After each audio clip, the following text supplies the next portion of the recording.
میرے اور آپ کے آقا صلی اللہ تعالی علیہ وسلم دونوں جہان کے بادشاہ اور سلطان دارین ہیں۔ حضور کی اس عالم میں بھی اور اس عالم میں بھی حکومت ہے، چنانچہ حضور اقدس صلی اللہ تعالی علیہ وسلم نے خود ارشاد فرمایا ہے کہ میرے 2 وزیر آسمان پر ہیں اور 2 وزیر زمین پر۔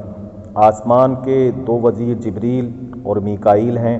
اور زمین کے 2 وزیر ابو بکر اور عمر ہیں رضی اللہ تعالیٰ عنہما۔ دیکھیے مشکوٰۃ شریف،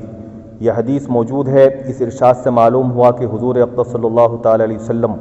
زمین اور آسمان کے بادشاہ ہیں، اور آپ کا حکم عرش و فرش، زمین اور آسمان، یہاں اور وہاں ہر جگہ جاری ہے، اس لیے کہ وزیر ہمیشہ حاکم اور بادشاہی کے ہوا کرتے ہیں۔ بادشاہ کی مملکت و سلطنت جس قدر وسیع ہوگی، اسی قدر اس کے وزیروں کی تعداد بھی ہوگی، اور جہاں اس کے وزیر ہوں گے وہاں اس کی حکومت اور بادشاہی ہوگی۔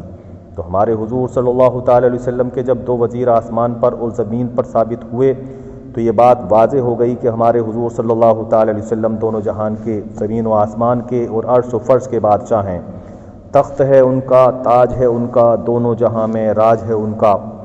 بھائیو، چشم فلک نے آج تک ایسا کوئی حکمراں اور سلطان نہ دیکھا اور نہ ہی دیکھے گا جس کی حکومت جن و بشر، شمس و قمر، بحر و بر، حور و ملک، زمین و فلک، ہر شے پر موجود ہے، اور حضور کے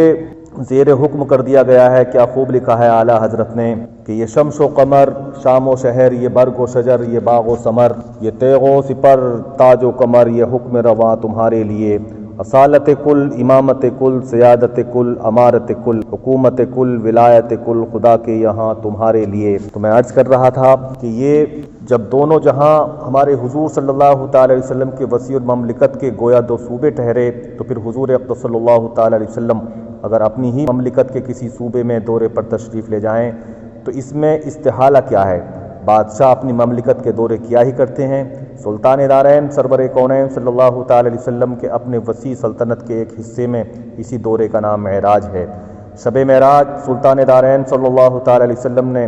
عالم بالا کی سیر فرما کر اپنی اس تشنہ دیدار رعایا کو جو مدت سے اپنے محبوب سلطان کی زیارت کے لیے منتظر تھی، اپنا دیدار پر انوار بخشا، اور خدا نے جہاں عرشیوں کو دیدار مصطفیٰ سے مشرف فرمایا، وہاں اس سلطان معظم کو اپنے دیدار پر انوار سے مشرف فرما کر ایک ایسی خلعت پہنا کر لوٹایا جس سے آج تک کسی نبی اور رسول کو مشرف نہ فرمایا تھا۔ سبحان اللہ۔ میرے عزیزو، حضور اقدس صلی اللہ تعالی علیہ وسلم جب رونق افروز عالم ہوئے اور زمین کا سب سے زیادہ بنجر اور بے برگ و بار حصہ جب حضور کی قدم بوسی سے مشرف ہوا تو آسمان نے پروردگار عالم سے عرض کیا، الہی اپنی رفعت و بلندی کے باوجود تیرے محبوب کی قدم بوسی سے محروم رہ گیا، اور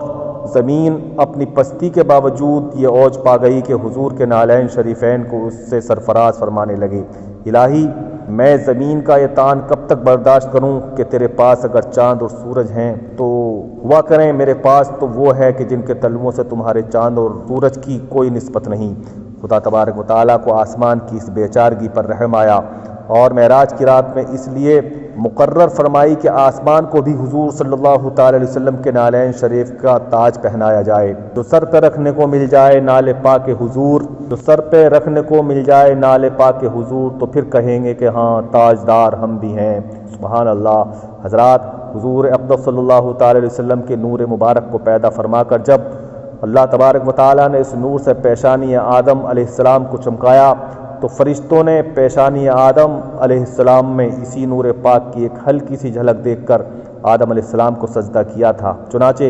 امام فخر الدین رازی رحمۃ اللہ تعالی علیہ نے کتاب تفسیر میں یہی لکھا ہے کہ یہ نور محمدی ہی کا صدقہ تھا جو حضرت آدم علیہ السلام مسجود ملائک بن گئے۔ تو جس طرح بارش کا ایک ہلکا سا چھینٹا تپتی ہوئی زمین کی تپش اور بھی بڑھا دیتا ہے، اسی طرح اس ہلکی سی تجلی نور محمدی اور زیر نقاب دیدار نے فرشتوں کی دیدار مصطفیٰ کا اور بھی زیادہ مشتاق بنا دیا تھا، اور اسی دن فرشتے زبان حال سے بارگاہ ایزدی میں عرض کر رہے تھے کہ الہی یہ فراق کب ختم ہوگا، الہی اس دیدار پر انوار سے ہمیں بھی مشرف فرما۔ خدا تبارک و تعالیٰ کو ان فرشتوں کی درخواستوں پر بھی رحم آیا اور شب معراج ان کے لیے بھی مقرر کر دی گئی تاکہ فرشتے بھی حضور اقدس صلی اللہ تعالیٰ علیہ وسلم کے دیدار عالم سے مشرف ہو سکیں۔ اسی لیے شاعر نے اس رات کے متعلق لکھا ہے کہ کون آتا ہے سلطان دنیا و دین، در پہ حاضر ہیں یہ کون و روح الامین، قدسیوں کا ہے ہر سمت میلہ لگا، آتا خیر الورا آج کی رات ہے۔ آسمانوں کی ہیں آئینہ بندیاں اور نوری ملک پہنے ہیں وردیاں، ہیں فرشتوں کی فوجیں کھڑی جا بجا، کس کا یہ دبدبا آج کی رات ہے، کس کا یہ دبدبا آج کی رات ہے۔ سبحان اللہ سبحان اللہ۔